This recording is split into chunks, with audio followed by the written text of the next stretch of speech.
to the New Code Facebook Live show. I'm super excited to be with you today. And, I've been reading this book called by Benjamin Hardy called Willpower Doesn't Work. And that is the inspiration for our show today, our topic today.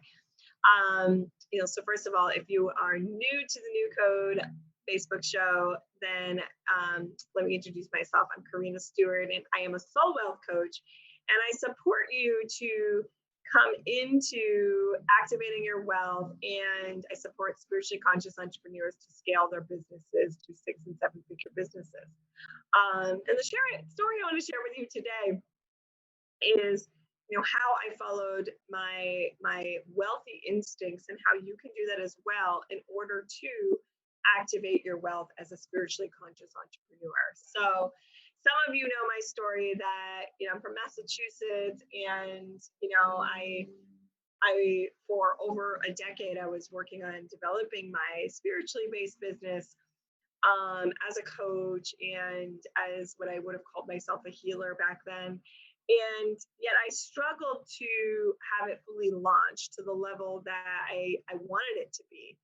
And, when I look back now and I can see how there were a lot of things that I did, okay? There absolutely were a lot of things that I did that ultimately led to making some pretty dramatic changes in my life, as well as creating a 7-figure business. So today I run a $1 million company called Soul Wealth Coaching.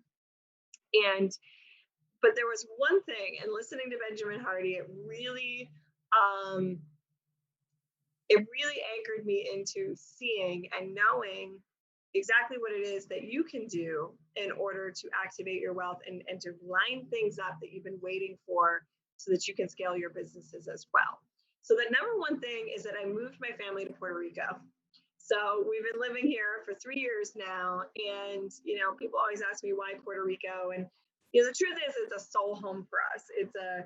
It's a place that we felt called to live. We also love the environment here, the climate, the weather is definitely for us compared to snowy, cold Massachusetts. So it checked off a lot of boxes for us. And, ultimately it also had for me the knowing that I would be able to raise my family in a place that, is beautiful, and, all year long we can grow our rooftop garden, and my children are learning Spanish. So giving my children a global education, things that I always wanted. So all those things are true, right? But ultimately what it did was making that decision did two things. One, it forced me to start taking myself on and my business on in a very powerful, serious way. That decision meant my husband was going to be leaving his business in Massachusetts behind, and not a business that he could just jump into here in Puerto Rico, not possible. And so it committed me to being really serious about my leadership as a CEO and making some real money in my business, because I agreed to support the family, which meant that I got to figure it out. Right. And so we put a deadline on it, a timeline on it. We were moving. The day was, I think it was like January 30th or something like that. And 3 years ago. And so right there, right? Making a decision that is final, that is finite, that is an absolute. All right. And this is what Benjamin Hardy talks about, which is to put stakes in front of you, okay, that if you don't meet them, right, there will be a cost to it, okay, but it also drives you to ensuring that you will succeed. Okay, so that's what it did for me. I was sharing this with some people on my team inside my company and saying, I can't even tell you how many times, like, I would add up, like, okay, we've got this client, we got that client, how to make it all work, and how much money was in the bank, and how much money was going to be needed for the move, and how much more needed to come in order for, the move to happen. So it meant that I was tracking my money very closely. It meant that I had set a goal that I had to hit. It was a non-negotiable. Right. So that was huge to, create. And that year I ended up having my first multiple 6-figure year in business. but it was because of this like quantum leap that I gave myself by making a decision that was finite. Like, this is the deadline, this is the day, and my family is counting on me. And so think about for yourself right now, what is one decision that you could be making that is an absolute, that is finite, it is a non-negotiable, that will enable you to hit your goal. It can't just be from the space of I want to. It's got to be from a space of a really big why, meaning if you don't hit it, there's actually pain involved for you. There's a consequence involved. And this may not sound too spiritual, or it may not sound to you as a very motivating way of creating your business. But the fact of the matter is, our human nature, like, we must overcome our human nature to self-sabotage. So ask yourself, like, if you're not where you want to be in business right now, the fact of the matter is you've been sabotaging that. You've been sabotaging that by your decision making and whether or not you're putting strong enough benchmarks in front of you that you absolutely must hit, or there's a consequence for you to not hit it. Okay, so it works. All right, so if right now there's a goal you want to hit, take my advice and make this finite. So maybe for you it isn't a move, but maybe it's a purchase.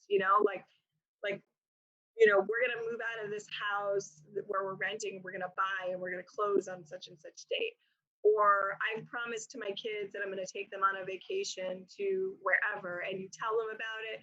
You book the hotel reservation, and there it is. Like, it's a must. You absolutely must, fulfill that commitment.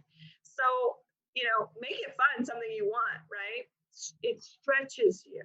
All right. The second thing that happened when we moved to Puerto Rico is that we changed our environment. And this is what Benjamin Hardy's work is all based on. And I do recommend this book. It's a really smart book around how to essentially meet all the goals that you have in your life, but particularly when it comes to a business.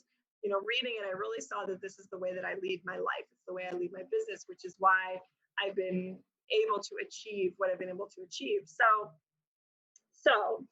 when we moved to Puerto Rico, it instantly, and think about this, when you want a vacation or when you travel, even if you just drive home a different way, right? When you change your environment, what happens is you immediately start thinking differently.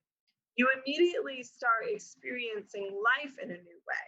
So it's important to always be shifting and changing up your environment so it doesn't get stale, so you don't go into just average, average mediocre expectations, but instead you kind of put a jolt into your environment to change how you, what you expect. Now, when we moved to Puerto Rico, what I'll say is it just opened up to me a whole new possibility. Not only was I putting my children in a Montessori educational system here, which is a lot of that here, that was very easy to access, even tuition wise, it was so much more affordable than in Massachusetts. So it was just like this instant, dream manifested, because it's what I always wanted for my kids. But it also opened me up to realizing that we could create whatever we wanted. All right. So it was a clean slate. Now, maybe this is what you need. Maybe you do need to move, to another country or another place that's going to be an environment that's actually going to cultivate the innovation that you need and the kind of thinking that you need in order to have success in your business. Your environment is way more effective and influential on the level of success you have, on how much money you make, than what you're born with. Okay? It's not what you're born with. It is actually who and what you surround yourself with. So, I'm a fan of anyone moving to Puerto Rico for a lot of reasons, but let me just play this out for a moment. When we moved here, it gave me both the state and well-being that I was seeking and desiring that I was not able to create in Massachusetts, because many factors, but I grew up there. I grew up in New England, I grew up in Massachusetts, and so I had all this old programming that, even with all of the spiritual work I had done, I simply just wasn't able to shake all of it. And so having a clean state from a level of consciousness even shifted me really quickly and really lifted a lot of the barriers that I wasn't even able to see. I just hadn't been able to see that they were even there until I moved. And one of them was I didn't realize how much I was limiting my possibility. When we moved here, I started to see the world truly as my oyster because, this is not my culture. It opened me up to an experience of feeling more global. And so, I used to really like resist traveling, even though I love to travel, but like when I had my professional job and I would travel a lot, I would feel stressed about it and worry about it. I couldn't sleep the night before. And then when we moved here, it was like, well, this created an instant access to the world for me. And then travel became a part of a joy and something that I wanted to do inside my business. And I travel all the time now, and it's easy and it's full of grace and it's part of this awakened vision that I have, for my empire of light, for my business. And so it created that instant shift, right? So, perhaps for you, so there's something in your environment right now that is actually holding you back. The other thing is, you are the sum total of the 5 people that you connect with the most. So whoever you're text messaging the most, whoever you're talking with the most, whoever you follow the most, take stock in them and are they where you want to be? Okay, not where you are, but where you want to be. And if they're not, then you want to start adding in people into your life that are at that caliber and at that level that you want to be creating on. Okay, so that's also what happened when I moved to Puerto Rico. Puerto Rico is a hotbed of entrepreneurs who are creating global businesses that are really on the cutting edge of consciousness. The cryptocurrency thing is really huge here in San Juan. Some of you may know that. It's something that I came to discover when I was here. So that's just an example. Like the consciousness that's happening here in Puerto Rico is very evolutionary. It's very cutting edge. It's part of the new money paradigm. And all of that, though, was from an instinct within me. I didn't know that this was here. I didn't know everything that we were stepping into. But it was this instinct within me that for years told me we needed to move to Puerto Rico. So what are those instincts within you that are telling you where you need to be? We shut down these instincts because people will tell you they're radical or they're irrational or they may be upset with you. I didn't have 100% support from my family to make this move. Many people were scared for me, even strangers. When I told them we were moving to Puerto Rico, they were like, whoa, like that's scary. Isn't there a lot of crime there, a lot of drugs? Like this was this repeating story that everyone told me. And I realized that if I were a different person, I would actually have allowed that to influence me. I just laughed at it because I was like, I don't know, maybe in your Puerto Rico, but that's not my experience of Puerto Rico. And, that's not going to impact my journey there. And it never has. So my point is, are there instincts that you have shut down that have told you what you need to do and you're not following them? You see, when you follow them, it leads you to your wealth. It leads you to the opportunities, the people, the mentors that are actually being put in place for you to line up scaling your spiritually conscious business because you're following the spiritual within you. It amazes me how many spiritually conscious people, entrepreneurs, don't actually follow spirit. They don't follow it in a positive way, but will follow it in a way to make excuses. All right. Well, I don't get, whether it's like muscle testing or I asked my angels, I asked my guides, and they said no. And I should do at some point a whole show on that. But my point is this, like higher guidance isn't about a no. Higher guidance is where's the yes? Where's the yes? Okay. Don't seek higher guidance to get a yes or a no. You just ask for the yes. Where is my yes to solve my blank, blank, blank problem? For me, it was to launch to the level of my vision. right? To manifest to the level of my vision. And the yes was in Puerto Rico. I had tried to make it work in Massachusetts in so many ways. And, like I said, there were many things that have led to my success, but the number one thing was changing my environment. It was changing my environment. I now live in a penthouse here in Puerto Rico. That even that was another lift. Like the first year we didn't live at the penthouse level, and the second year we moved up to the penthouse level. Again, another shift in environment that opened me up. That was the year I hit 1 million in my business. Okay. And that opened me up to thinking bigger, having a new horizon. So, right now, take a look at your environment, right? Take a look at where you're living, your community, your friends. Like all of this is energy and consciousness. Is it opening you up to seeing more? Is it opening you up to solving the problems you're having in, getting clients and making money? Are the solutions already in your network, in your community, in your home? If not, it's time to change your environment and it's time to do it fast. Because following instincts is about speed, quick decision making. While it took us 3 years to get here, because there was some planning involved and there was a issue where I got pregnant again. We didn't expect it, and I had a near death experience, and so there was some real physical issues that I had to overcome that slowed us down. Truth is, it only slowed us down by about maybe 8 months.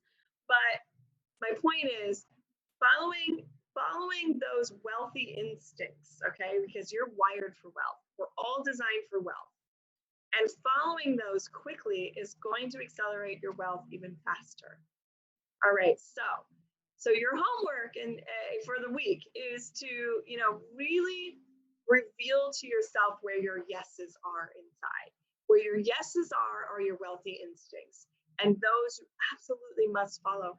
No matter what anyone says, no matter what anyone thinks about it, if they think it's wild and crazy, like do it. Every time I've made a decision from that place, I've never been disappointed, and my wealth has always been on the other side of that decision, right?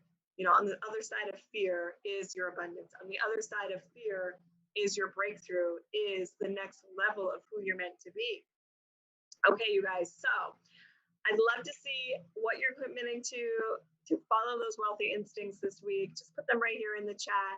And I will see you in the new year. This is our last live for the year. I'm going to be resuming on January 6th, Monday, January 6th. So tune back in here at 11 a.m. Eastern for the new coach show on January 6th. And until then, I hope you all have an amazing holiday and, happy new year. And I can't wait to meet you on the other side and see you in 2020.